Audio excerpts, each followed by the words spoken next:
Now it's my pleasure to introduce today's presenter, Todd Snelgrove.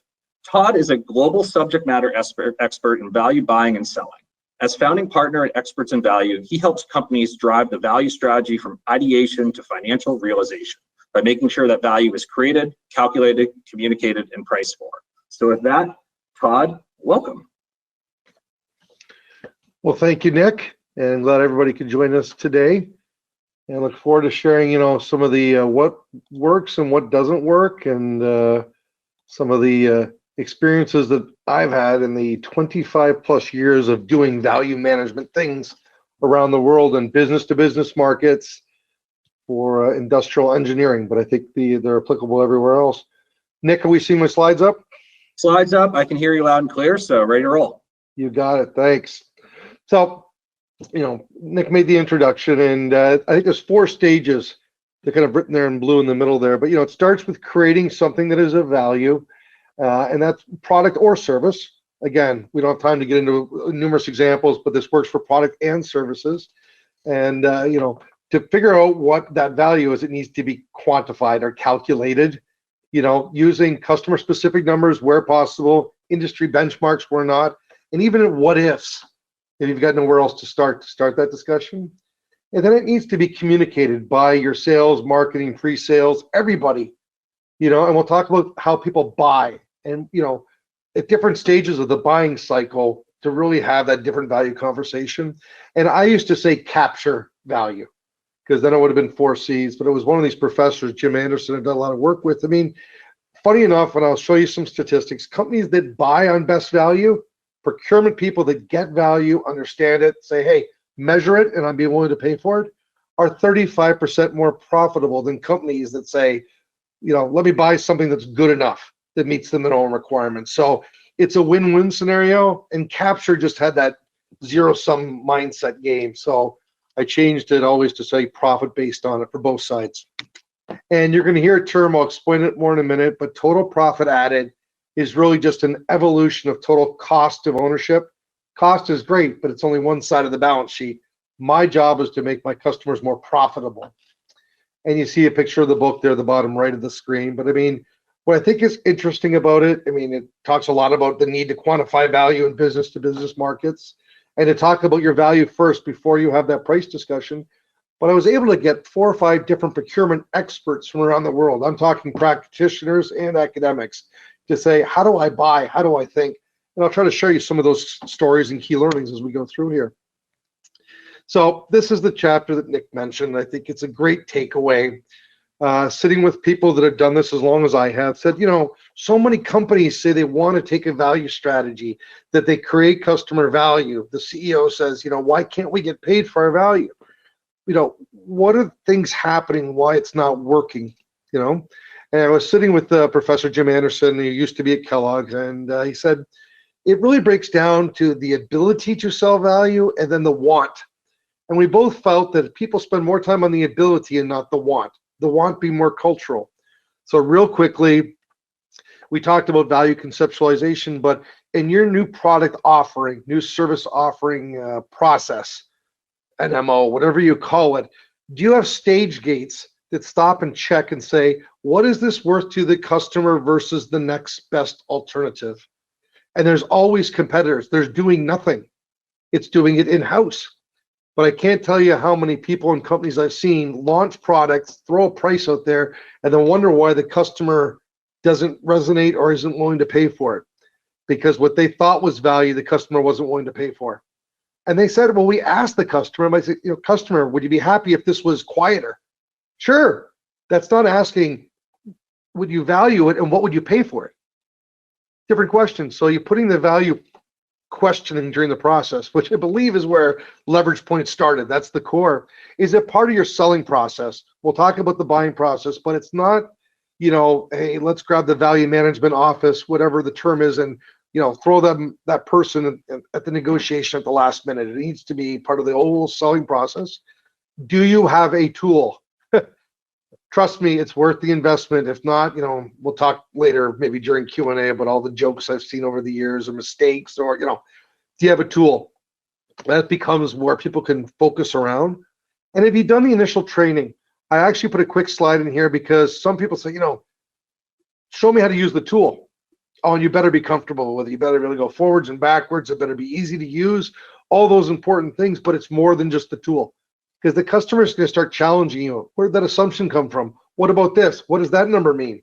So, do you really have comfort around the whole value selling concept? Is it ongoing? Are your sales managers talking about it every month? What worked? What didn't work? What are our learning experiences from this? Sharing wins is awesome. Let's share losses and see what we can, maybe I engaged not enough people, maybe different functions. Maybe I was too late. Maybe my business case wasn't researched enough. Maybe I didn't do a bunch of things. Sales compensation, I can't tell you how many times CEOs have said to me, wait a minute, we create value. I know I paid for tools and training somewhere. What's the problem? And then you find out their sales compensation models based around volume. If I've got an ability to take an order and I make up numbers to keep it simple, but just cut a price by 5% and move on somewhere else, what's the big deal? It's only 5%. If you're a publicly traded company, 5% is probably half your net profit. I don't want EBITDA. I don't want gross margin. I don't want any of those numbers. 5% is half the net. That's a big number. Value buying options. We'll talk quickly about it, but are you willing to say to your customer, yes, I create value. Here's how I quantify my value. But you want to know what? I'm willing to put part of my fee at risk here. It's not near as risky as it sounds, but if you've got a way to discount, maybe you should have a way to be tied to the value you proposed. Business culture, is a part of who your company is. I was lucky for a lot of my career to have CEOs that were as passionate about value and creating it and delivering it and getting paid for it as I was. And then finally, customer culture. Is your sales marketing people, teams always out there saying, Mr. Customer, when you rethink of buying this service or this product, it's not the price per hour of the lawyer or accountant. It's not the price per the product or the this or the that, whatever it is. You should be really thinking about the total value, getting to people earlier and having them rethink. So I probably would spend about 20% of my time at global conferences, writing white papers, getting to customers outside the buying process, having them go, wow, you're right. I thought that was a commodity. Maybe I should rethink how I buy it because there's so much more there. So with that as a background, I start off every discussion internally and externally, making sure people are using the right terms.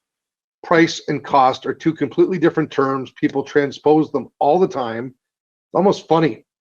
Price is what you pay for something, $10. Cost is price plus the taxation, the shipping cost, plus the cost to use it, plus the water, plus the ink, plus the energy. Those are all costs, but then there's the value. How long did it last? I mean, are there more benefits when I use it? And, it's something to think of. Whatever a customer asks you or says something like, your costs are too high or your price is too high. You say, well, is my cost or is it price? Because those are two different things. Here's how we can affect your cost. We can affect these 84 drivers. Here's where we've done it, and here are the impacts we've had. Do you want a lower cost or a lower price? And I'm not trying to sound arrogant, but that was the conversation I got pulled into hundreds of big global deals around the world. I can guarantee you that I might be the highest price, but I'm the lowest cost. Lowest cost affects your profitability, cost and value together. So I thought I would just say here, because I used the term value, and my old title was Global Vice President of Value. So global means living on an airplane and value. But I think whenever I say the word value, I think you need to stop and check with your customers that you're understanding the word the same way. Because value to a lot of people means lowest price that's good enough.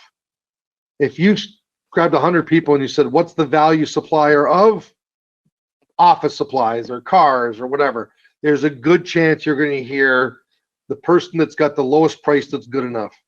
And my new favorite, they've been able to put both words into their title. They're the value discount people. I mean, again, so whenever I say value, I mean, by value, my job is to make you more profitable. By profit, I mean earnings per share. And by that, I mean long-term and sustainable, so it really happens. So I don't mean value, mean good enough, lowest price. the price berg. I mean, I love this slide. My colleague put it together. And, Mr. Customer, you can see the price. I'm 100, my competitor is 90. I understand you can see that, but there's all these other things that drive your performance. And some of them are costs and some of them are revenue. But, it's whoever's got the smallest price berg that wins. Who cares where the water line is? And I can tell you, when I've used this slide before at procurement conferences, people will say to me, Todd, we get it. The problem is our suppliers that come to us, salespeople, they don't tell us what those things are. And if they do, they're very vague. And they never tell us how they would quantify it, what the impact could be, should be, or what they've done before, or they put any numbers to it. They'll say, I'm more reliable. I'm more responsive. Everybody says that. I need something to make me rethink. So with that in mind, the question is walking through the life of your product and service and saying, how do I affect my customers' profitability? So when I used to do a variation of this slide, I said it was total cost of ownership, but evolved. Because cost looks at half the balance sheet. It looks at the, how much money you're spending side. But there's how much your sell side, the difference being how much profit you have. Companies are in the business of being profitable. We have to make them rethink it. That comes from more than just cost reductions. So I'm going to walk through a model here. It's very business to business, my background industrial, but this is applicable to numerous industries. The terms might need to change, but just walk through it for the logic. So some company builds something. I'm going to use a car example just because I think it's easy and everybody's bought a car at some point. There's a bunch of engineers sitting in a room somewhere and saying, hey, I'm going to take a bunch of parts and people and processes and put it together and make a car. But, if I had unlimited budget and it didn't matter what the price of what I'm building comes to the market at, I could make the car, the gearbox, whatever I make, last forever. But I'm being told to make trade-offs, not make it in diamonds, not make it in that level of steel. So I'm making robustness trade-offs and ease of manufacturing, and I do that with tolerances, and I have cost to design. And I'm taking all those things together, trying to say, okay, how do I use that to build a car that I'm told the market wants at a certain price, or whatever you make? But I can affect those, but I can also affect other things. In certain industries, time to market is everything. In the car industry, the person that got there first with an electric car is making a lot more money than the other people are. In the high-tech world, there's a big seasonality to cell phones and computers. In North America, I'm told it's the back-to-school rush buy. What if you help your customer sell something they can sell more of because you've added value to it, and they can sell it at a higher price, or they could sell more of it? You help them so their machine shuts down before it breaks. You help it so the machine uses less energy or ink or water. Hey, Mr. Customer, you should be able to show that to your customer as a lot more value. So somebody makes something, then somebody buys something, the acquisition phase. Quick story, 20 years ago, we'll say now, I'm doing this slide, variation of this slide, and my CEO comes up to me afterwards and was just getting to know him.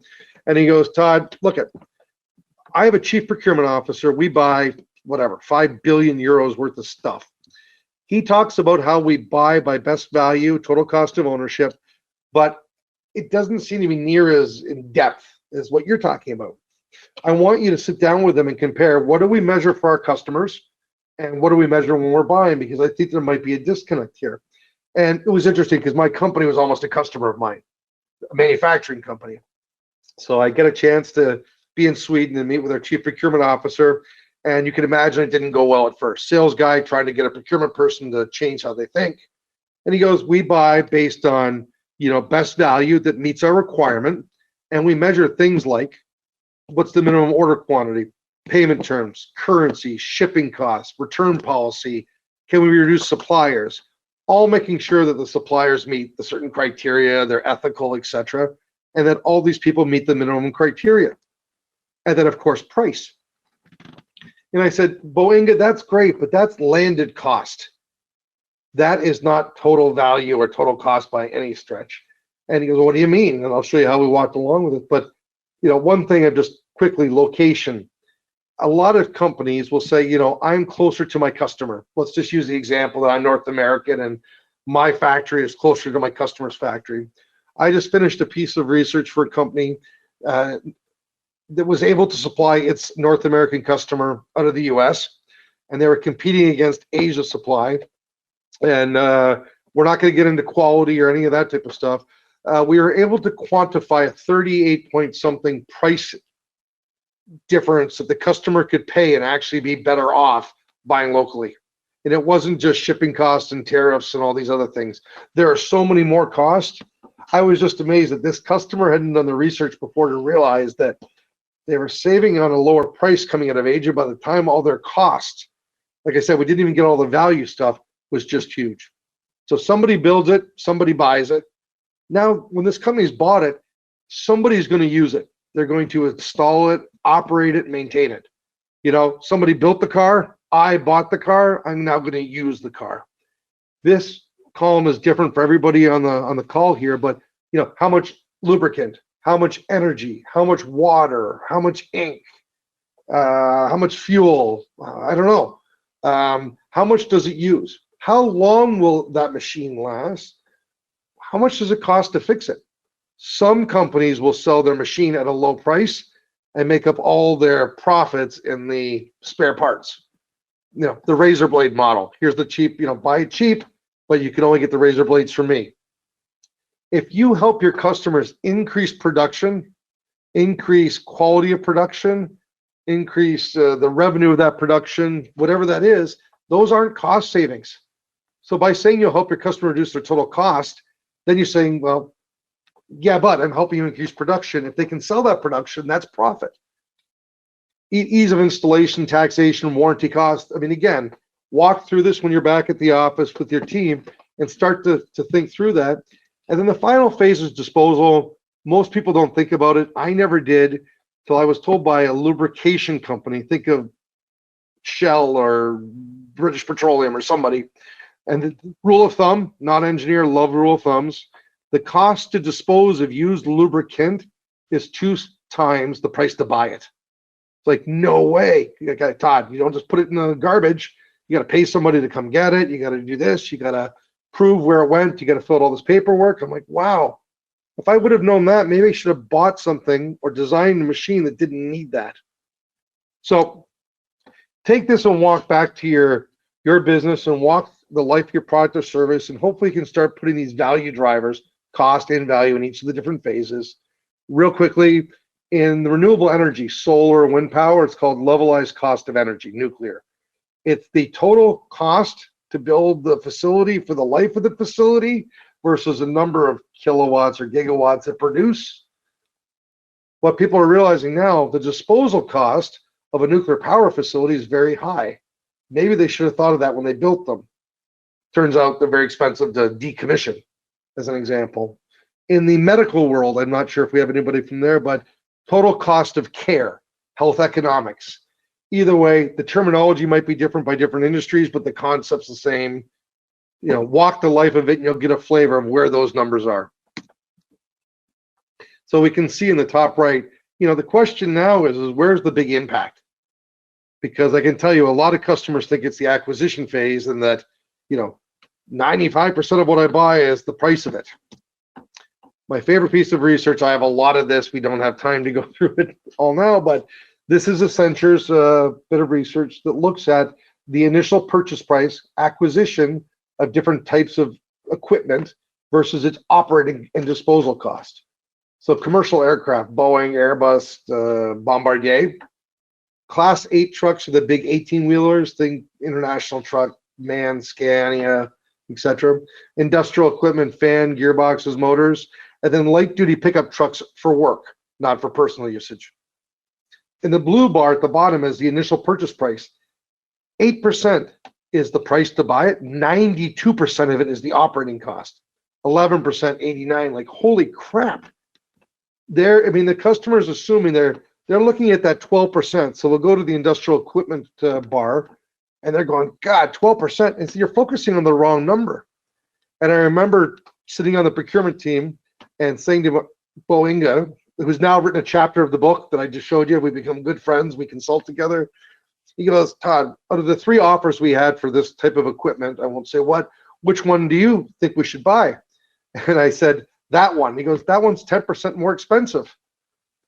You know, typical sales guy. And I said, no, it's not. It's actually 50% cheaper. What do you mean? And I said, okay, let's look at this. It was 10% more expensive if you compare it to 12%. So 10% of 12 is 1.2, right?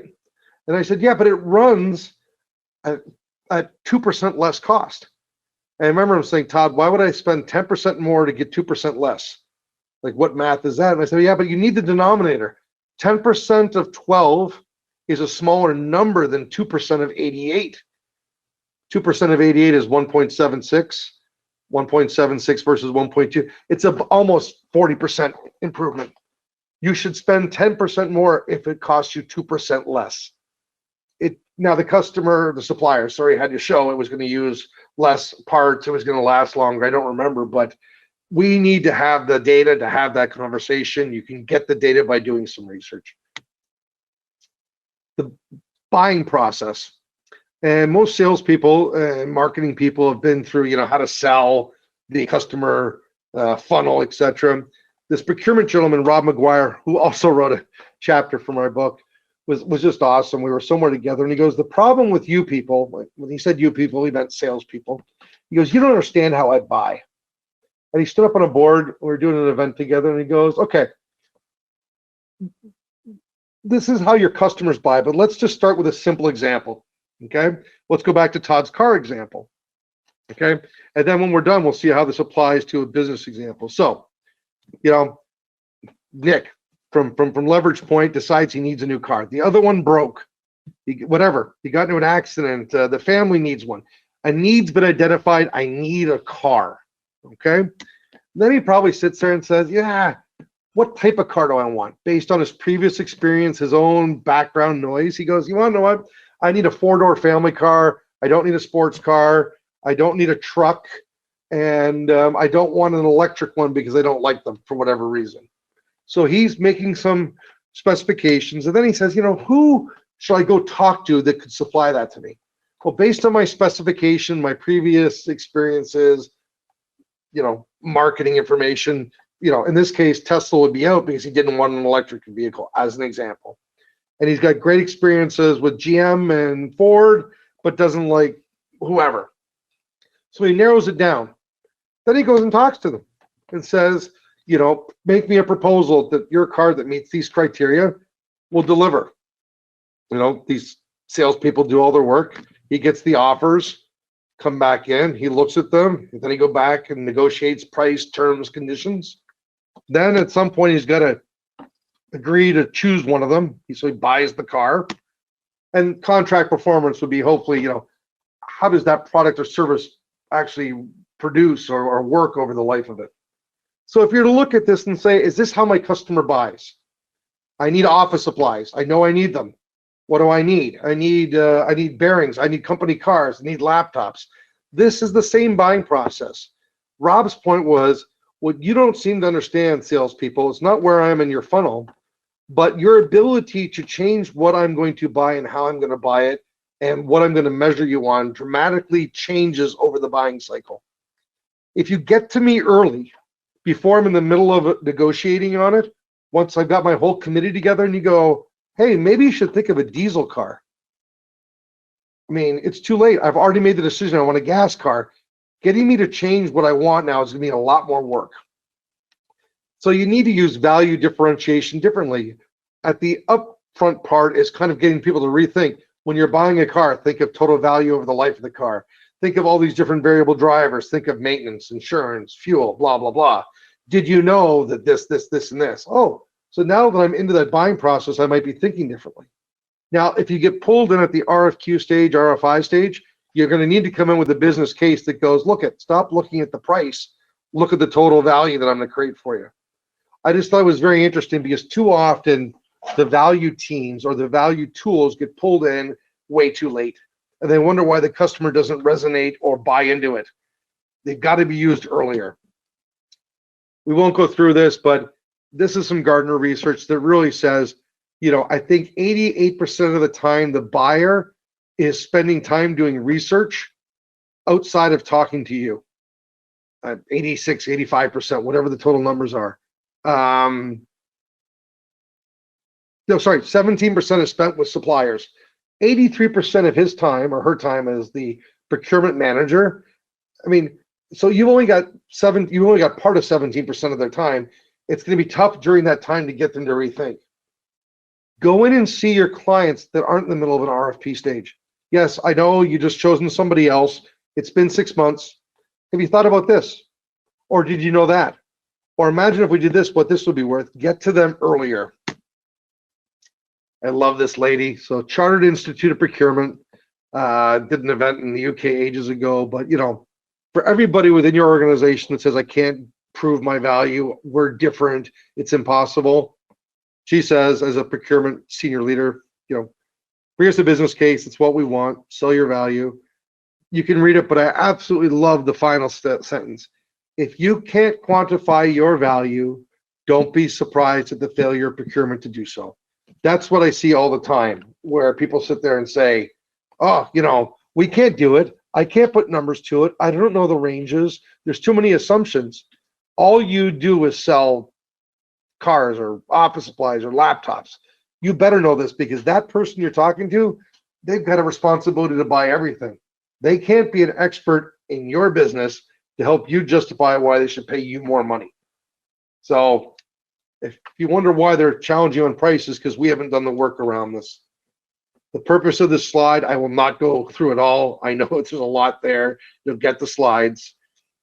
But these are procurement associations, research experts from some pretty well-known groups saying we need to buy on value.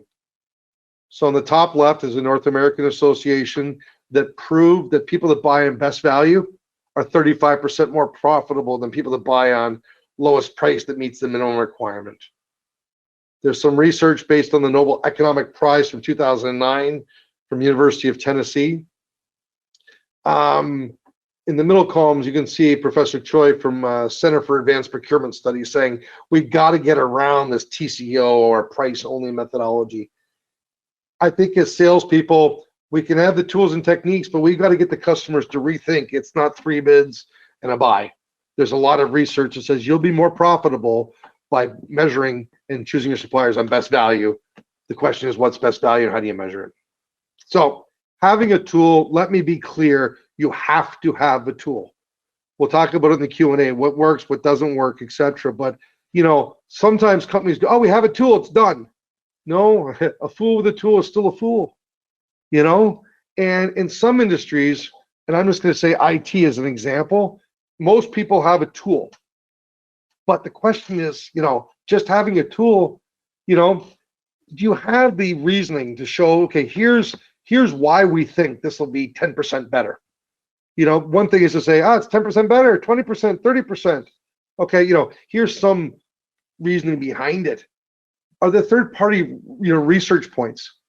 Your customers don't know. If you say to your customers, you know, we can reduce the number of purchase orders you make per year, as an example, and you say to them, what's that worth? They might not know. They might know and not want to tell you because they think that you'll use it to charge them more because it's value. Saying, hey, here's 3 pieces of research that say the average company has put these numbers associated with it.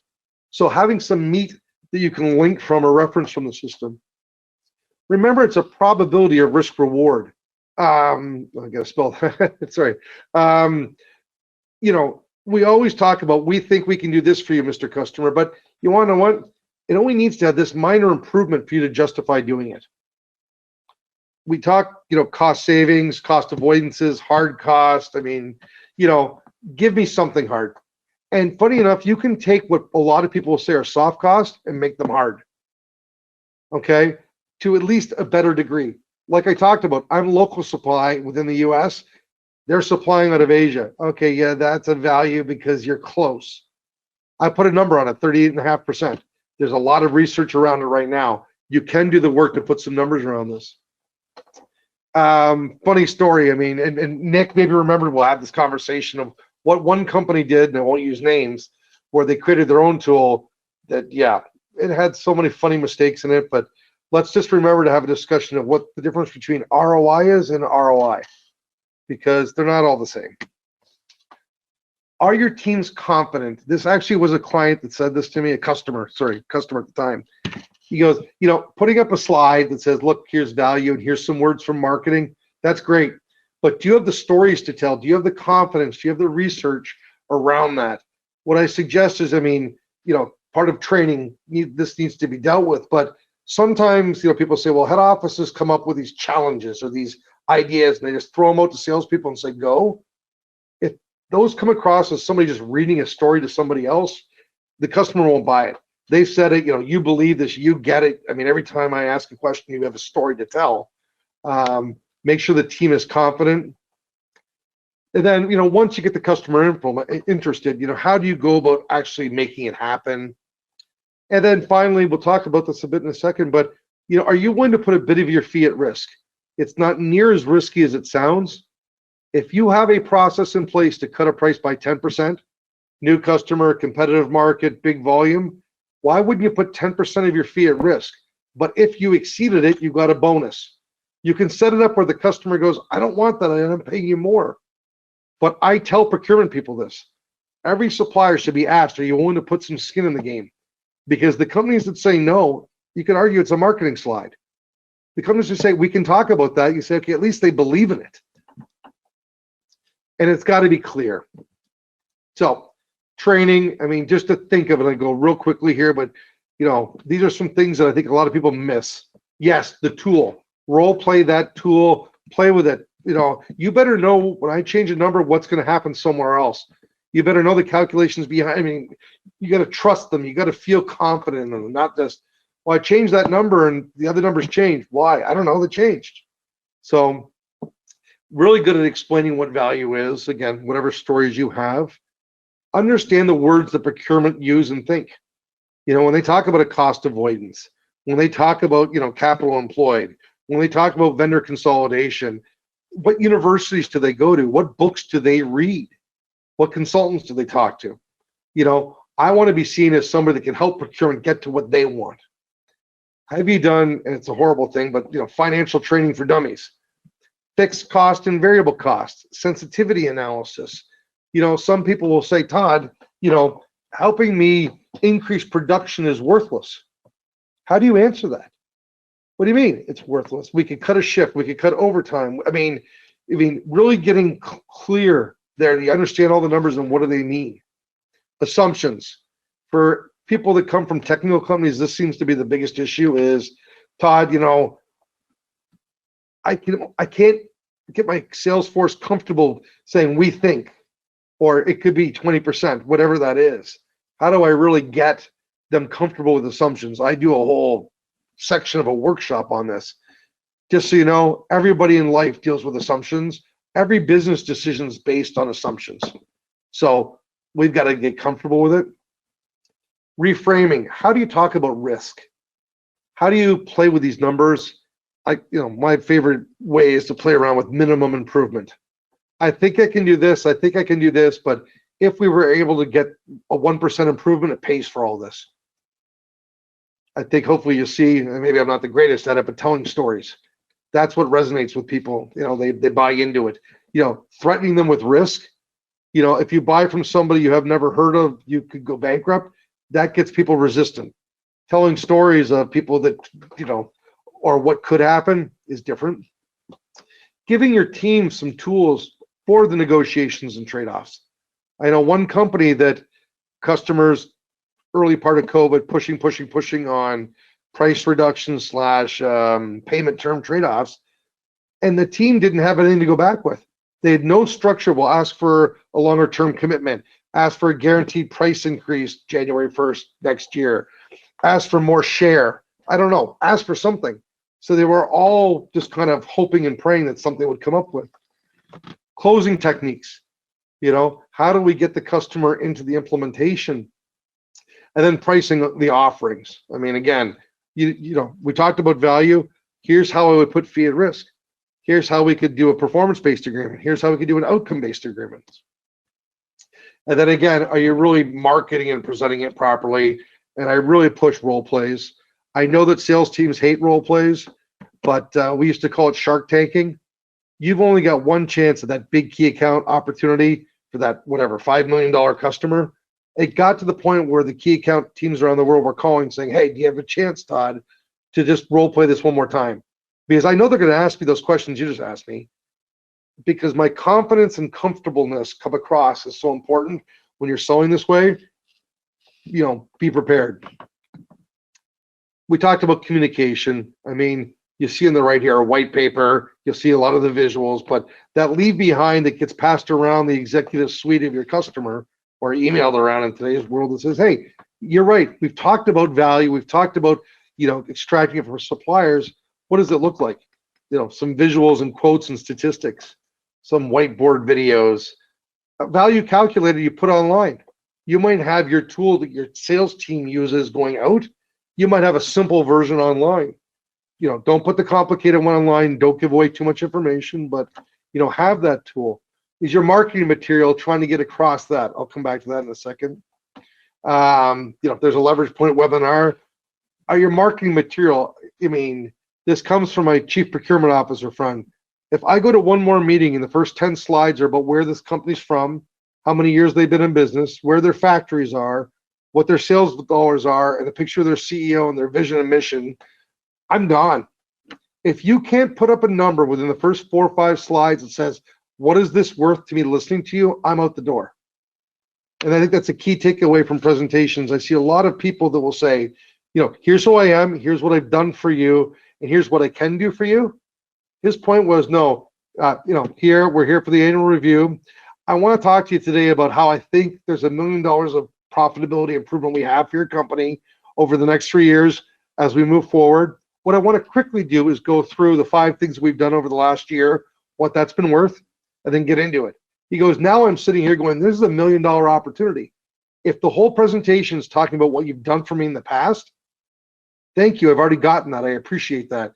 So be comfortable throwing out a what if number, we think number, to get somebody's attention. This was part of our annual report. It was part of our shareholder day. How much value do we create? How much is in the pipeline? How much was signed off by customers?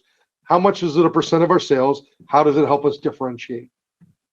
So as I finished the Marcom section, I didn't show the slide, but you can see in the far left here an example of the darker blue bar of a product that's $10 and the company SKF, their product $15. Trust me, the numbers are much higher, but hopefully you get the logic.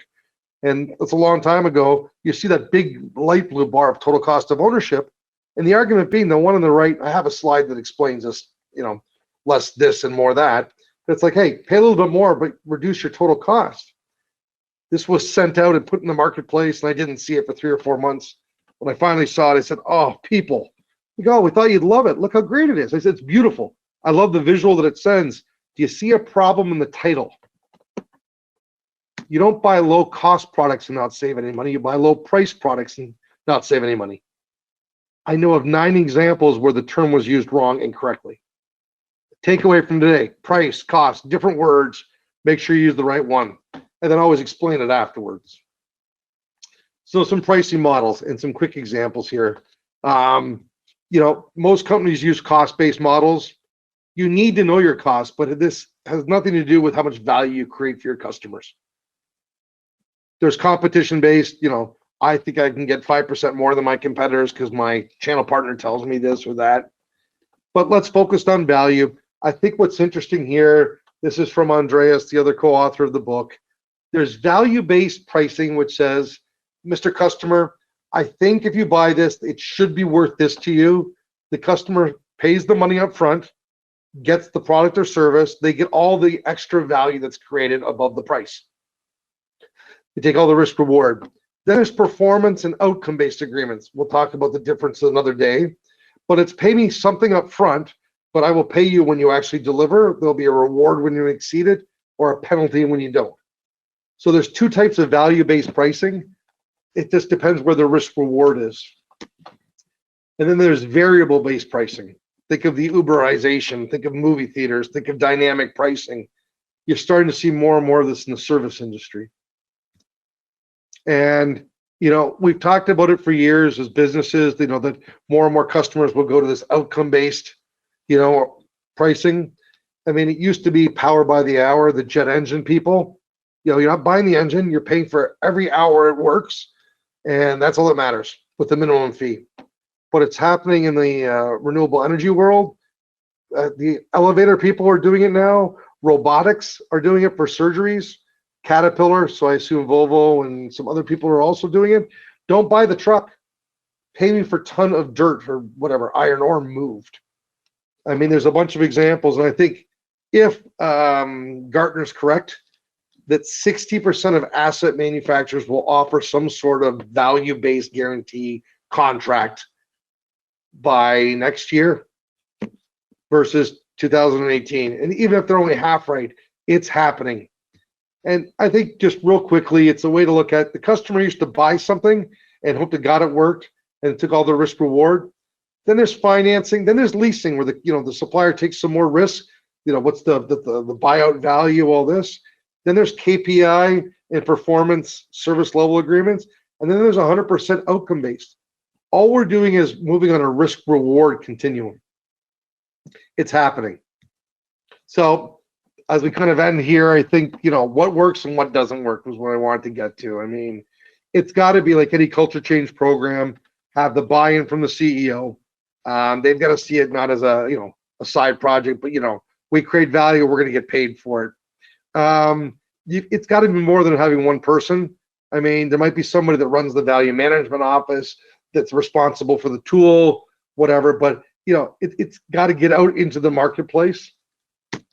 It has to be part of your process. The tool has to have some meat. Again, in Q&A, we can talk about things that I've seen that are funny because it didn't happen to me. Maybe that's why. Are you getting the messaging externally clear and internally to your salespeople? It's about value. We charge for value. We deliver more value than our competitors do. That value makes you more profitable. When you think of me in this marketplace, I want you to think of the person that makes you the most profitable. If you sell through channel partners, do they see the benefit in this for them? Because you might get more pull from your customers. It was a great way for us to differentiate, but they've got to see what's in it for them. Again, be seen as different. Over time, you get the data. It's going to start with a little what if. It's going to start with some research. It's going to start with a case study. But over time, you're going to capture all that data. And I think that's the biggest value, is to be able to go back to your customers and go, I've done this solution 812 times around the world. 100 of these people look like you. And here's the minimum and here's the maximum we were able to achieve for them. Holy crap. It's not a bunch of what if anymore. So, take the tool, use the tool, feed the tool. The data out of the tool becomes so valuable. Going back to the customers that always buy on price and going back and saying, hi, I'm here from whatever company and I'm here to talk about how great I am. That's lost, resonance with them. You've got to go back and change their mind. You have to get them to rethink. So to walk in and say, I guarantee I'll reduce your cost next year. Ooh, let's have a discussion. Okay, they won't be by lower price, but I mean, use different value strategies with different customer types. We'll talk later a bit about this, but I mean, using your value tool to say, here's my proposal. I think if you do this, this is what it should be worth. Then when the customer nods and goes, I buy into that, thank you very much. We called it accepted. And then go back and say what actually happened. Some companies just wait for the actual number of improvement to be verified. It's too late. I want to know where different clients are within that different stage. We talked about roles playing and shark tanking. A value board within your company. I mean, there might be somebody, I don't know, but marketing's in charge of value and it's Bob's job within marketing. I was able to put together a value board of very senior people that says, hey, let's get together what's working, what's not working, how do we fix it? And I want you to be part of making that decision. One key takeaway from one of our meetings is one company I worked with 1 year found out that 80% of our value was created in December. Anybody want to guess as to why that happened? There was very little seasonality into the business.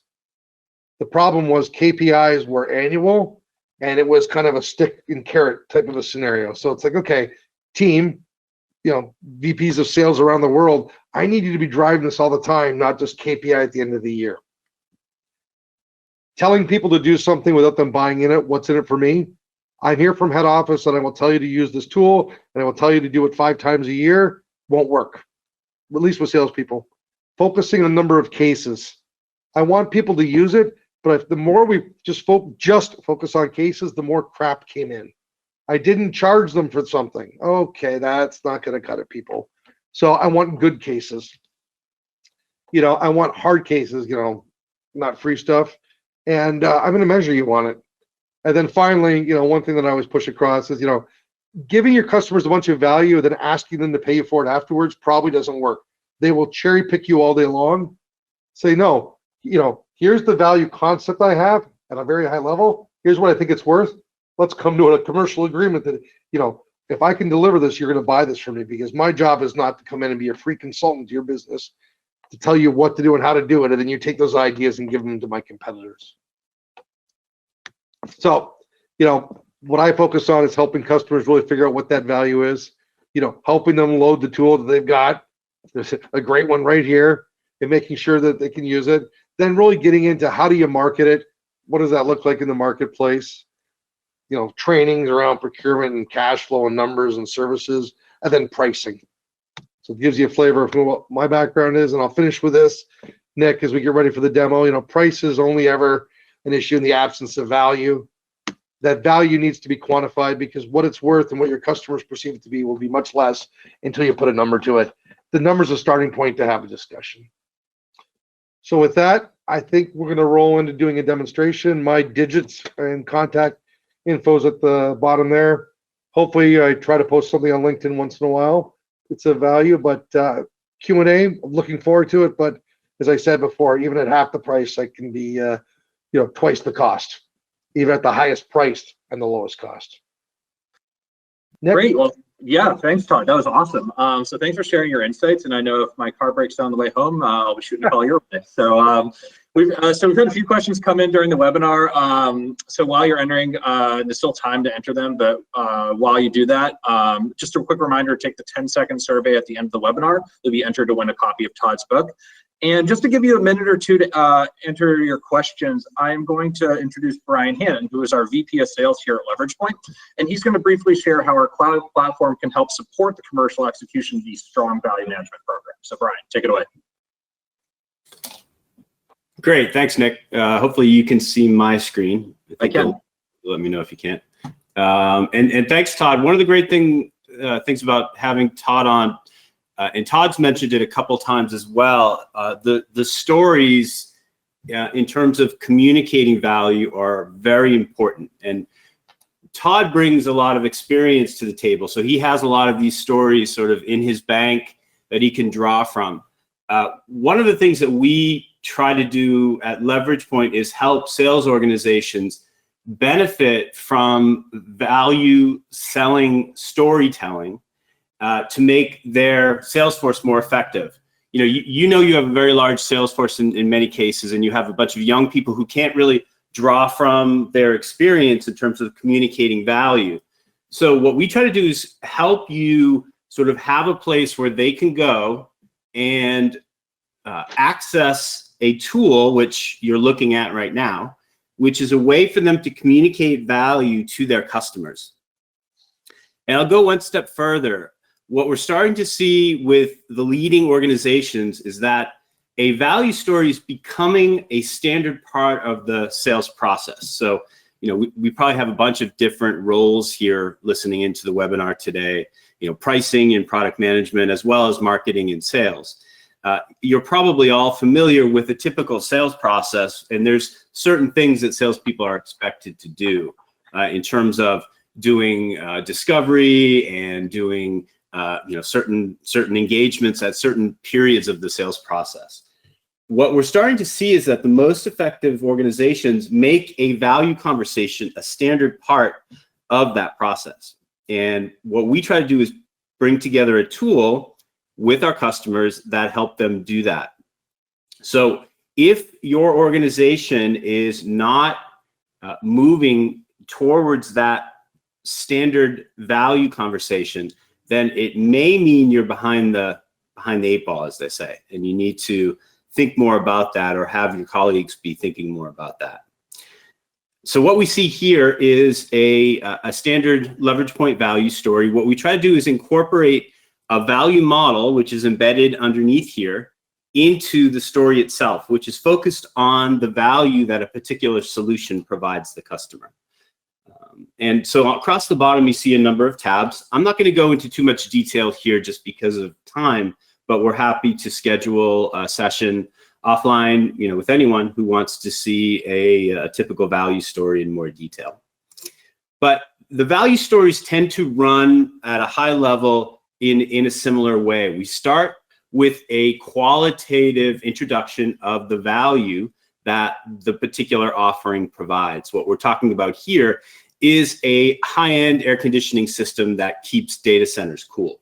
And so the value those systems provide are a reduction in energy costs, potentially a reduction in maintenance costs, and a reduction in downtime, meaning that they're more consistently running across the year, which helps save the customer money as well. So we usually start off with what we like to call a case study, and this really gets back into that storytelling. So we build into the value stories a way for a salesperson to explain to a prospect how they've helped another customer, maybe in their industry, maybe even a customer that they can name, and be able to tell that customer's story. But the benefit of having this in a browser and having it digital and interactive is you can change the data as you're telling the story with the customer so that they can suddenly see another customer's story become potentially their story. And it helps them engage in the conversation. It helps them see how the solution could impact them and their business. And it really makes them part of the process. So by the end of this conversation, if you've coordinated and if you've cooperated with the prospect, you now potentially have the beginnings of a business case of why they should actually move ahead and do business with you. So here, maybe we're speaking with Boeing today, and Boeing tells us that their facility size is much larger than the case study we have here. So maybe they're at 1.2 million square feet, and they're paying more for energy in that part of the country that they're in. So as we start to change the data, you'll see the data starts to change in the story itself. Then what we would traditionally do is, after kind of making a fairly big claim here, which is a potential savings per year of over $900,000 for Boeing, we're going to go into each of the value drivers individually and explain our thinking. And as Todd mentioned as well, we need to be comfortable with how we did the math and the logic behind it, because once the prospect agrees with your approach, meaning they understand how you did the math and they understand the logic, the numbers can always be tweaked. But it's really that logic that if you can get them to engage and agree, that is the majority of the battle as you're telling the story. So within Leverage Point here, we can make changes to those to that data as well as we go through. So we build this into the story itself to give the salesperson that flexibility and that ability to be interactive with the prospect.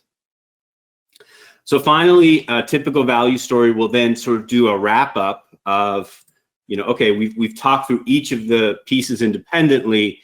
Maybe we'll show a typical TCO that goes over cost. But again, as Todd mentioned, sometimes cost isn't the only factor. Sometimes the ability to generate more revenue might be a factor as well, or to address risk. And so we can build that into the story. We have, different charts and different graphs that we can use depending on how you would like your salespeople to communicate. And those can be set up so that they look very similar to a presentation that a salesperson would give. The graphics, the color scheme, the logo is all very similar to your organization. So a salesperson sees this as a presentation that they'd be giving all the time. So they're comfortable with the look and the feel, but it's more of a value-oriented discussion. And then finally, they can save this. So we know this is our Boeing conversation. I can attach this to Salesforce.com and be able to link it as I'm going through my funnel. And I can also export this directly to, say, a PDF or a PowerPoint that I can then hand off to my prospects. So now, we've had a 45-minute conversation. They understand how I've come up with the value. They've participated in that. And now I can export something that I can hand to them that hopefully they will then use to help me get that next meeting with their executives, or even potentially move ahead and have a conversation with directly with procurement.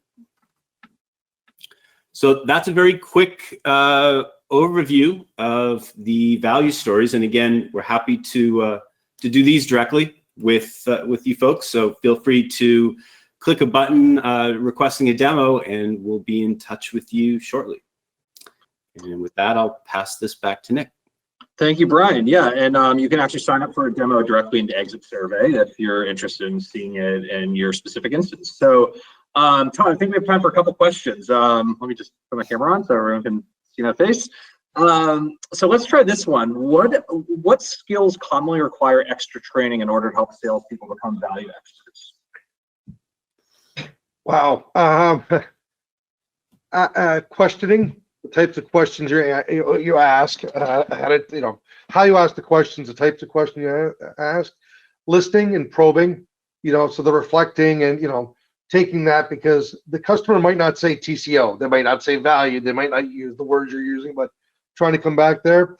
And then the depends on the type of salespeople. I just found a lot of them could use the help in the commercial understanding, the fixed cost, the variable cost, the break even, the cash flow, the net present value. We all need to go back to school and maybe remember some of those things there. Yep. Yeah, sometimes it feels like a econ refresher, but some of these are very important skills. This one, another one came in. What KPIs would you advise to use for monitoring value management as just like an ongoing process? Yep. Well, great. Depends who you are within the or who you're trying to measure. So, embedding it in your system for all your product development processes, and then having yourself or somebody on your team sit through that as, going through it. I think number of engagements at big accounts, again, depends. So I would measure, how many of our key accounts do we engage with to have a value conversation that year, proactively for these big global key accounts. We did measure tool usage. But the problem was, tool usage meant it's good quality stuff. The customer maybe signed off on it. It was not, I did a free service and didn't charge. I mean, originally it was usage, and then it kind of had to be more filtered down. And then my favorite one is percentage of discounts versus sales. Pick a country, pick a type of sales force, and say, okay, look, everyone's got a sales dollar target. Who is getting that number with discounting less? Mm-hmm. They're more efficient. So some people, and systems have changed in the years, but there's one $10 million sale and another $10 million one. The one that maybe even only sold 9, but didn't discount nears often because they used the tools, the techniques, and the knowledge, was a lot better than the one that discounted 10% and should make more money. So the final one was number of value agreements. These are the ones where we would go in and say, I'm not going to cut the price, but we're going to guarantee delivery of value. If not, we will write a check. We never wrote a check, but if you got one of those, that was a huge KPI. I mean, that was, if you got one every few years, everybody was jumping up and down. Great. And I think we just had a bunch of questions fly in, and we're almost out of time. So Todd, let's figure out, we can get in touch and maybe make a blog or do one-on-one for the last few questions. I'll work with you on that. But the last one, I really want to hear this story about something about ROI. You alluded to it earlier, so it might be worth sharing for the crowd. I want to, of course, say the company's name, but they had chosen to build their own tool. This is a Fortune 50 company. So, but they built their own tool, and of course, everybody got the variation of it, created their own variation, and it kept morphing. And finally, I was brought in to, help them do a bunch of stuff. And 2 different people were going through it on 2 different days, and I could see the differences. And one of them gets to the results page, and they just had the word ROI. And it said 4.2 months. And I said, what? And he goes, well, the ROI. And I said, what do you mean? He goes, the ROI. And I said, you mean return of investment, not return on investment. What do you mean? there's two ROIs, return of and return on. I prefer to use the term break even because I think it's different words. It's completely different. You know, return on investment, when does it pay for itself? 4.2 months, whatever, that's great. And then one of his colleagues had ROI and they had 400 or whatever, 40%. I said, okay, when I see the percent, I kind of knew. And then I said to him, I said, 40%. And he goes, you know, they won't buy it. And I said, why? And he goes, because they have a payback rule for blah blah blah, that everything needs to be within a year. So they needed to see 100%. It wasn't 100%. I said, well, when was the 40%? 8 weeks. ROI needs to have the time frame beside it. So I used to say to colleagues, you know, what's better, 100% ROI or 10%? Well, 100%. No, a 10% ROI in 3 weeks is better than 100% ROI in 3 years by a magnitude. So, and the follow-up thing here, and again, because of time, but the people would say, well, no customers ever challenged us on that. And I said, well, you know, either it's because of who you're talking to might not know the difference, but remember, that case that Brian just showed, that's going to get passed around the offices. It's going to hopefully end up at a C-level person's desk. And if they look at it and go, you know, they're using the wrong terms, they got IRR wrong, they got whatever, all these things wrong, your credibility goes. And then the final point I'll make here, which I know I'm going on topic, but the professionalism of the report makes a huge difference.